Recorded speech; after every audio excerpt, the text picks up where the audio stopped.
ছোট বাচ্চা, বৃদ্ধ, শিশুরা অনেক কষ্ট পাচ্ছে, আমরাও কষ্ট পাচ্ছি। রাস্তাঘাটে চলাফেরা করতে আমাদের অনেক অসুবিধা হচ্ছে। বিশেষ করে অসুস্থ মানুষ যারা আছে তাদের জন্য আরও বোরিং হয়ে গেছে বিষয়টা।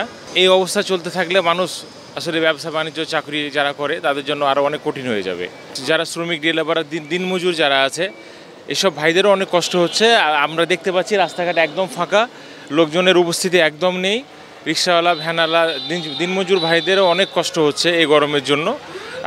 আশা করছি একটা বৃষ্টি নামলে এখান থেকে একটা ভালো রেজাল্ট পাবো ইনশাল্লাহ। অন্যান্য দিনের তুলনায় আজকে খুব বেশি প্রচণ্ড গরম, বৃষ্টি খুব দরকার রাজশাহীতে। আল্লাহর কাছে দোয়া করি সবসময় যে রাজশাহীর আবহাওয়া যেন স্বাভাবিক ফিরে আসে। এবং খুব সব দিক দিয়ে কষ্ট, বাসায় তো থাকাই যাচ্ছে না, বাচ্চাদের ঘুমের ব্যাঘাত ঘটছে, আমাদের ঘুমের ব্যাঘাত ঘটছে।